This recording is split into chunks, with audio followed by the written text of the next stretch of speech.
C'est toujours l'idée pour l'élévation de l'âme de Eli Eliaou Berda Ben Marcel. Donc on va voir à la question de Eran. Pourquoi on voit qu'il y a eu des témoignages vrais ou pas vrais, ou on croit ou on ne croit pas que le Maharal de Prague aurait fait un golem. Et je me demande pourquoi des années auparavant, ou même un petit peu après, on a eu des géants en Kabbalah, comme le Harizal, etc. Pourquoi ils n'ont pas créé un fameux golem pour protéger le peuple juif des pogroms Pourquoi ça les aurait protégés? On va expliquer la question. Ok, donc il y a un bruit qui court, comme quoi le Maharal de Prague, donc un grand rabbin, Maharal, c'est l'acrostiche initiale de Moreno arabe Liva. Yehuda, mais Yehuda, ça fait Yehuda, c'est un lion, donc en polonais c'est Liva, ou en yiddish, d'accord? Le Maharal de Prague aurait créé un golem. Qu'est-ce qu'un golem? Il est possible, au moyen de on appelle ça la Kabbalah Maasite. Qu'est-ce que la Kabbalah? La Kabbalah, c'est le meilleur agent publicitaire sur Internet aujourd'hui pour faire de l'argent. Et c'est exactement le contraire de Internet. Kabbalah signifie les secrets de la Torah qui vont parler de la consistance et de l'agencement des mondes spirituels, divins, qu'il y a entre Dieu dans sa réalité intrinsèque et nous. Entre Dieu et nous, il y a des millions de milliards de mondes, de kilomètres de mondes spirituels qui sont agencés, les uns dans les autres, etc., un qui habille l'autre, un qui influe sur l'autre. Et par le biais de ces mondes, Dieu agit dans le monde. Et nous, quand on fait des mitzvot, quand on prie, etc., on agit dans ces mondes. Les grands kabbalistes vont prier avec les intentions kabbalistiques, c'est quoi? Quand ils vont dire un mot, ils vont penser l'action qu'ils sont en train de faire dans ces mondes spirituels par les paroles qu'ils disent.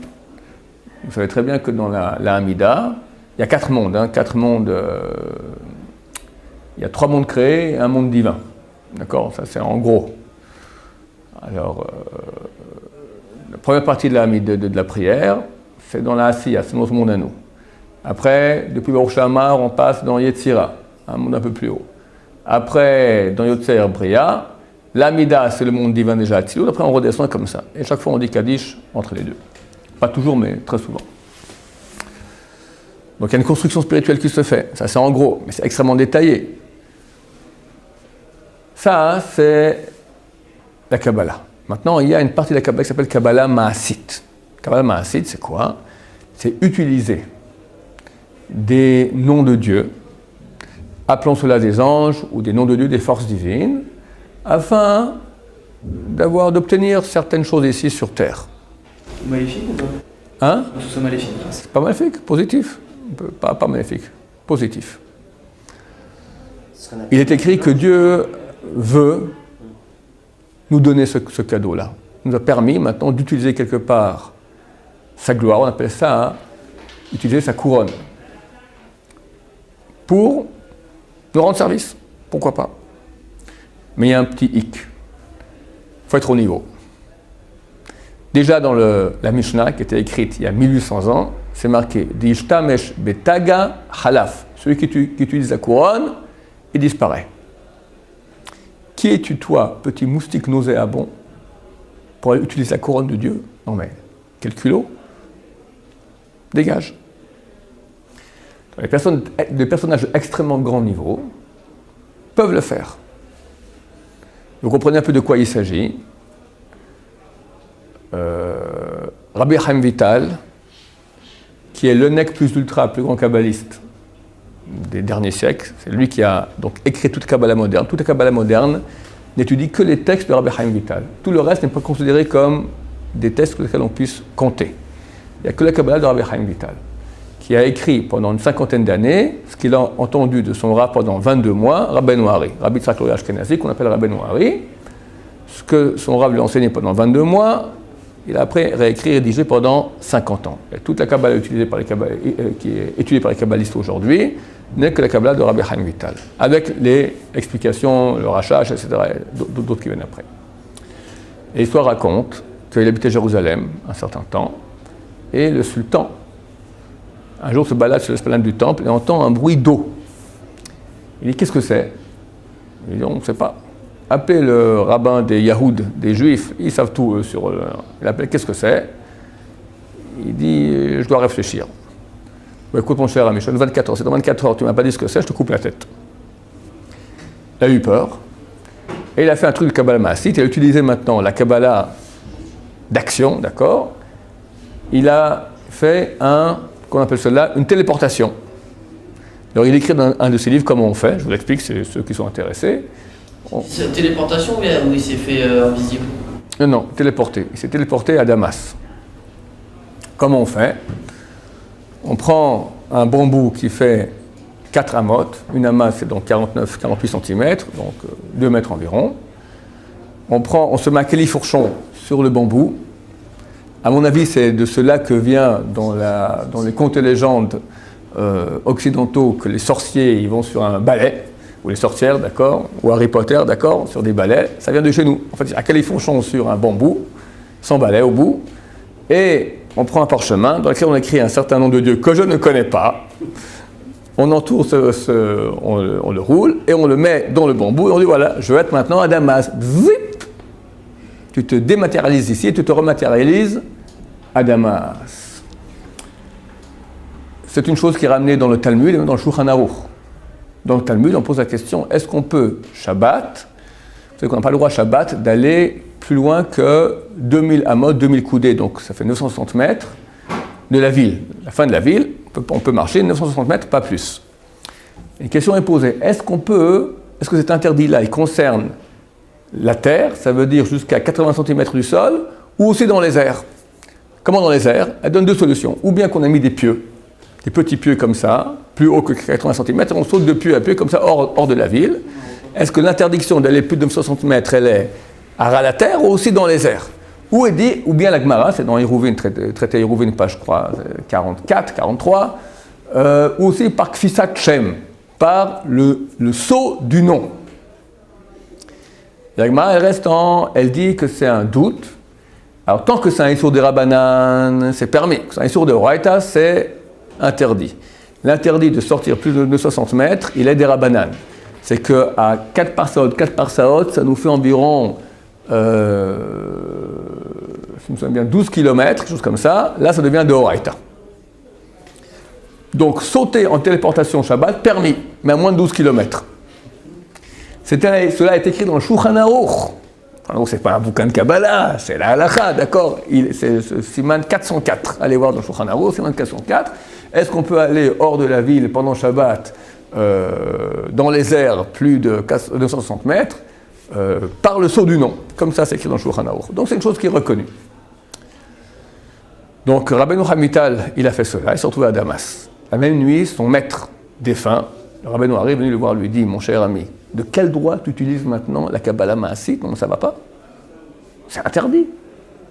Si déjà, tu utilises ça pour t'enfuir, pour sauver ta peau, tu serais allé là-bas, à l'esplanade du temple, tu aurais appelé un nom, la source aurait jailli, et ma chair serait venue. Si déjà tu utilises maintenant les forces d'ange, les forces de Dieu, les forces divines comme ça, alors pourquoi tu fais une chose aussi bête que sauver ta vie? Sauve tout en Israël. Et j'ai entendu une fois qu'il y a 2 corbeaux qui sont venus voir Rabbeinu Hari. Bon, on parle très Kabbalah aujourd'hui. Donc Rabbeinu Hari, il voyait les personnes qui étaient en Gilgul, qui étaient réincarnées. 2 personnes, et très souvent, ça arrive encore jusqu'à aujourd'hui, il y a des personnes qui viennent demander des tikkunim, qui viennent demander aux tzadikim un tikkun, une réparation des fautes qu'ils ont faites. Et les tzadikim, quand ils sont bons, ils leur font un tikkun. Il y a 2 corbeaux qui sont venus, ils ont demandé un tikkun à Rabbeinu Hari. Je ne sais pas s'ils demandent, nous aimerions un tikkun croix-croix, je pense qu'ils ont dit comme ça, mais bon, ils comprenaient vite. Elle dit, vous avez utilisé Kabbalah Maasite, je ne veux pas vous voir. Tu utilises maintenant des noms de Dieu, c'est extrêmement grave, extrêmement grave. Je dis ça pour que les gens comprennent bien qu'on ne joue pas avec ça. Hein? Pour protéger ton peuple. Même pour protéger ton peuple. Non, je vais expliquer maintenant le pourquoi et le comment de la chose. J'explique juste que ça existe. Attends, le golem, qu'est-ce que c'est? On peut créer aussi, par les noms de Dieu, on peut créer un être humain. Mais on ne peut pas arriver à faire exactement un être humain comme Dieu le fait. On écrit un être humain qui n'a pas de parole, il n'est pas doué de parole. Il est très grand, il est très beau, il est très fort, mais il ne parle pas. Il est bête, d'accord? Mais tout ce qu'on lui dit, il fait. Il ne peut pas parler, il est muet. Le Talmud raconte qu'un jour, il y a un homme qui est venu voir Rava, je ne sais plus quel Rava, je crois que c'est Rava, et il lui parle, et il ne répond pas. Il lui parle, il ne répond pas. Ah, je comprends, t'es un que nos copains ont créé. Ça, ce genre de choses arrivait, d'accord? Eh bien, il y avait 2 rabbins qui, tous les Shabbats, créaient un mouton. Un mouton, l'Echot Shabbat. Ils faisaient la shrita. Il y a des questions aussi, est-ce qu'on fait la shrita normale, etc. Il y a des questions de l'halakha concernant ces choses-là. Ce sont des choses qui sont finies. Même les plus grands tzadikim de nos générations, Baba Saleh, le Chavetz Chaim, chas v'shalom d'utiliser Kabbalah Maasit. Chas v'shalom, chas v'shalom. Les gens qui ont le potentiel d'être machère, ils ne peuvent pas utiliser la Kabbalah. Non. Pourtant, ils ont le potentiel d'être le... Le jour où il sera Machar, il viendra. Attends, le Machar, comment il fonctionne? Je t'explique tout de suite, j'arrive au point, d'accord? Mais comprends d'abord que c'est complètement interdit. C'est un grand etc. paraît-il, que je n'ai pas. Celui qui connaît, il connaît, si je rappelle ce nom-là, puis je peux arriver à ça et ça et ça, d'abord on veut même, rien que pour tenter le coup, voir comment ça fait. C'est très dangereux. Je raconte une histoire comme ça en passant. J'ai déjà raconté souvent que mon arrière-grand-père, il avait la plus grande bibliothèque de livres de Kabbalah, Rabbi Shlomo Moussayov. Et un jour, mon oncle me demande d'aller dans le grenier de mon grand-père. Il voulait sortir, il y avait un petit Sefer Torah comme ça, portatif. Il voulait que je le sorte. Je sortais de l'armée, j'étais beau, grand et fort. Hop, je le crains, je commence à fouiller. Tout ça, que je vois une enveloppe comme ça, fermée avec en papier noir Kodak, vous savez, les trucs, les papiers pour développer. C'est marqué en dessus, Rabbi Chaim Vital, donc c'est l'auteur de toute la Kabbalah moderne, comme je dis, ce fameux Rabbi Chaim Vital, Kabbalah Maasit. J'avais fait tchouva 2-3 mois, c'est le genre de truc dont tu es extrêmement friand. Ah, enfin, des trucs intéressants. Je lui dis, c'est quoi ça? Lui était éduqué, c'est mon oncle, il a étudié à Ponovitch, donc très carré, etc. Il saute comme ça, tac, c'est pas pour toi. Zloup, il le met dans la poche de sa veste, depuis, ni vu ni connu, et Baruch Hashem. J'ai un ami j'ai un cousin de ma femme qui étudie de la Kabbalah, et je crois que j'entends quelqu'un de la Kabbalah, je me méfie beaucoup, d'accord? Qui, quoi, comment? Donc il faut faire attention, quand on étudie, il y a beaucoup de faux, beaucoup de faux pour peu de vrais. Alors, je dis qu'il y a beaucoup de faux kabbalistes, énormément. Dès que quelqu'un, on s'assure qu'il étudie la Kabbalah, déjà on regarde autrement. Et puis, soi-disant il voit, soi-disant on fait des brachot, c'est tout du pipeau, mais du pipeau, d'accord, c'est énorme. C'est pas la Kabbalah qui donne cette force. Je vais expliquer de quoi ça provient, tout de suite. Alors j'ai demandé, dis-moi, ton rab, c'est un sérieux? Il dit oui, le Rav Ben Sion Abba Shaul a dit qu'on peut étudier chez lui. Le Rav Ben Sion Abba Shaul, c'est un très grand Torah qui a dit, lui c'est bon, ok. Et le cousin de ma femme, c'est un type très sérieux aussi. Mais il m'a dit que son rave, il a un problème chez un de ses enfants, très difficile, et il sait pourquoi c'est arrivé, parce qu'il n'a pas le temps, il n'a pas résisté quand il était jeune, il a fait un peu de Kabbalah Maasit. Directement, la facture, elle est terrible. Terrible. Je vais vous dire, je connais quelques personnes qui étudient la Kabbalah. Parmi celles-là, je crois qu'il n'y en a aucune qui n'a pas un fils qui est mort. Hachem Ishmael. Ils n'ont pas fait Kabbalah Maasit, rien que toucher Kabbalah déjà. Kabbalah. Parce que tu étudies maintenant les mondes divins de Dieu. Qui es-tu? Si tu es propre dans ta tête. Tu es propre dans ta tête, ok. Mais tu parles de Dieu maintenant et tu penses à des cochonneries, ça ne marche pas ensemble. Ça ne marche pas ensemble, il faut être propre. C'est pas de la blague. On joue avec la divinité, c'est pas n'importe quoi. Difficilement. Je connais beaucoup. Terrible. On ne joue pas à ça. Pourtant, on doit l'étudier. On doit l'étudier. On doit être propre. Quand on sera pur, saint, et pur et saint, et très pur et très saint, tu as l'obligation. Et comme je l'ai dit au début du cours, Dieu veut non seulement qu'on ait vu la Kabbalah, il va nous juger là-dessus pour qu'on n'a pas étudié, et il veut aussi qu'on l'utilise. La Kabbalah Maasit, elle existe, c'est fait pour, mais quand tu seras au niveau. Aujourd'hui, personne au niveau, même pas Baba Saleh. Hein? Non, jamais. Alors, être au plus saint que lui. Alors, hein? Il fait tomber la pluie, il fait des miracles. Alors, Mashiach. Parlons de Mashiach, d'accord? Parlons des grands, parlons de Baba Saleh. Quel est-elle? Ils faisaient des miracles fantastiques. Par quoi? Un seul moyen que Dieu veut, aime, conseille, et il est cachère, la prière. Tu dis un mot, quand tu es un homme saint, qui étudie beaucoup de Torah, tu fais attention à ce que tu dis de ta bouche, c'est marqué tzadik gozer, un tzadik décrète, Dieu exécute. Quelqu'un qui est saint, il dit une parole, dans le ciel, ça fait du tonnerre. J'ai vu, moi, Rav Ben Sion Abba Shaul, qui était un homme saint, d'accord? Un mot, un demi-mot, comme c'est de rien, c'est pas il priait, Un demi-mot, tac, extraordinaire, une puissance. De quoi ça venait? Lui disait Koch Torah, la force de la Torah. Il étudiait la Torah jour et nuit, difficilement, sans cesse. Ce cousin qui étudie la Kabbalah, le cousin de ma femme, il était un élève de Rabbi Zion. On le voyait comme ça. Il va dans la rue, tac, tac, tac, tac. Il est en train de réfléchir à la souga, comme ça, comme on peut répondre, tac, tac, tac. Torah sans cesse. Ces gens-là, ils ne sont pas méritants. Ils font exactement ce que veut Alors il n'a pas besoin de passer par utiliser les anges de Dieu. Il parle directement à Dieu. Pourquoi les anges? Pourquoi les forces divines? Ça, c'est interdit. Il demande Dieu, s'il te plaît. Et Dieu fait. Et voilà, c'est tout. Et ça marche. Donc il l'a créé pour rien. C'est marqué le Mashiach. Le Mashiach, il y a eu beaucoup de faux Mashiach. Il y en a un qui s'appelait Shabtai Tzvi. C'est un des seuls hommes pour lequel on peut dire « il marche mot », que son nom soit effacé. Tellement il a fait de mal au peuple d'Israël. C'était un très grand tzaddik. Très grand en Kabbalah. Mais un beau jour, il a dévié. Comme ça arrive. Il a fait quoi? Il s'est pris pour le Mashiach. Ah, c'est ça qu'il a... Ouais, il s'est pris. Moi, je suis un grand machin, tout ça. D'ailleurs, il a rencontré un autre qui se prenait aussi pour le Mashiach.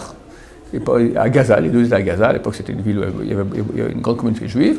Toute la nuit, ils se sont bagarrés les deux. À la fin, le deuxième a dit « Ok, c'est toi le Mashiach, moi je serai ton prophète. Je vais aller maintenant annoncer à tout le monde. » C'est vrai, Nathan le prophète, comme ça on l'appelait. Et Nathan le prophète, c'est deux grands tzadikim connus, Talmid Chachamim du peuple d'Israël. Et voilà, le Mashiach est venu, il se dévoile, etc. La tchouva que l'on peuple d'Israël, les gens ont fait une tchouva, ils ont tout vendu. Les femmes jeûnaient 72 heures de suite sans manger, sans boire. Les hommes se roulaient dans la neige, toutes sortes de tikkunim, Mashiach est arrivé, etc., etc., etc. Et pour finir, c'était un faux. C'était un faux. Et des millions de Juifs sont tombés dans le panneau. Et à la fin, il a fait des avérotes extrêmement graves. Ok? Maintenant, il y a une grande discussion dans le peuple juif, est-ce que c'est un vrai ou un faux? Beaucoup de sages d'Israël disaient non. Il y en a qui disaient oui. Le grand sage de la génération, le plus vieux rabbin, s'appelle le Taz. Le Taz. C'est un commentateur, le Taz du Shulchan Aruch, exactement. Un des grands commentateurs du Shulchan Aruch. Il a envoyé son fils. On va voir c'est qui ce Shabtai Tzvi dont on parle. Le fils revient et dit, papa, extraordinaire. Et quoi? Il dit, quand j'étais là-bas, il y a un groupe qui est venu d'une ville, où là-bas, le seigneur de la ville leur fait des pogroms, des trucs terribles. À ce moment-là, le Shabtai Tzvi, il a pris une plante comme ça, du sol, et de même que je déracine maintenant cette plante, que son âme soit déracinée et qu'il meure. À la même seconde, on a vérifié, le Seigneur, il est mort. Taz a dit, c'est pas Mashiach, laisse tomber. Pourquoi? Parce qu'il tue lui-même. Le Mashiach n'a pas besoin de faire un mouvement comme ça, déraciner une plante. C'est marqué, Beruach Satav Yamit Rasha. C'est marqué dans le prophète, à propos du Mashiach, par le souffle de ses lèvres, il tue le mécréant. Il dit, Dieu tue-le. Meurt. Paf. La force du Mashiach, c'est pas qu'il connaît maintenant les noms de Dieu pour agir en Kabbalah Massid. Ça, c'est excuse-moi, de la nullité. Il est branché avec Dieu. Et c'est ça que Dieu nous demande. Viendra un jour où on sera tellement proche d'Hachem que les anges eux-mêmes viendront, nous demanderont, viens, je te rends service, tout ça, rien que demande-moi. Oui, il y a un niveau, mais ce n'est pas pour aujourd'hui. Il faut bien comprendre cela parce que c'est un piège. Ça a l'air très attirant, c'est extrêmement dangereux. On ne joue pas avec ça. Personne ne joue avec ça, aucun des grands tzadikim les plus grands qu'il y ait jamais eu. Il y a une histoire qu'on raconte, le Gaon de Vilna. Le Gaon de Vilna, lorsque le Graf Potocki, il y a le Graf, c'est un comte. En allemand, Graf, c'est un comte. En Pologne, il y a un comte, le comte Potocki, un jeune homme de la famille Potocki, de l'aristocratie polonaise, qui cherchait le pourquoi et le comment de la vie. Il a cherché et il a compris que c'est le judaïsme, il s'est converti. Mais se convertir maintenant quand tu es la famille aristocrate polonaise, c'est très très grave. Donc il est rentré dans la résistance, il a quitté le monde connu, et il s'est fait convertir en douce. Et personne ne savait que c'était il avait disparu de la circulation. Un jour, il étudie à la synagogue, les petits enfants qui courent, qui font du bruit, taisez-vous, ils continuent à faire du bruit, taisez-vous, à la fin il s'énerve, il crie dessus. L'enfant va pleurer chez son père, le père vient et dit, mon cher ami, on sait très bien qui tu es, fais attention parce qu'un jour ça va se savoir. Et de là, les choses ont été entendues, et les autorités ont su qu'il était converti. Grand chouma en polonais, grande honte pour la famille Potocki, quoi, leur fils converti au judaïsme, ils lui font une pression monstre, ils l'ont arrêté, pression monstre qui se convertit. Il s'est dit non, qui se convertit, donc qui se reconvertissent au christianisme et qui fassent un auto-da-fé, qui disent qu'ils refusent d'être juifs. Ils refusent absolument. Si je suis juif, je resterai juif et je mourrai juif s'il faut. Et il est jugé et condamné à mort, à être brûlé. Le Gaon de Vilna reçoit l'autorisation d'aller voir le condamné dans sa cellule. Il dit, si tu veux maintenant, je rappelle maintenant le nom de Dieu, et on fait une téléportation les deux, et je te sors de la prison. Il dit, non, je ne veux pas rater grande mitzvah, de mourir avec Kiddush Hashem, et les morts comme ça, Kiddush Hashem. Grande mitzvah. Grande mitzvah. Je ne sais pas si toi et moi, on aurait accepté cela ou cela. C'est un grand monsieur. Et on dit que dès ce moment-là, les forces du mal ont été beaucoup amoindries. Il a fait un très grand tikkun dans le monde. Donc on voit que la Gaon de Vilna l'a proposé. Mais c'est qui le Gaon de Vilna? C'est un monsieur... Je raconte une belle histoire sur le Gaon de Vilna en passant, c'est le jour des histoires aujourd'hui. Il était le rabbin de la communauté. Il recevait une paye de la communauté. Qui paye? Le gabaï, le bedeau. Le bedeau, il a besoin d'argent. Donc on va dire que le Gaon de Vilna recevait peut-être 100 roubles par mois. Il a donné 90, 10 il a mis dans la poche. Bon, il voit que le Gaon de Vilna ne réagit pas. Le mois d'après, 80.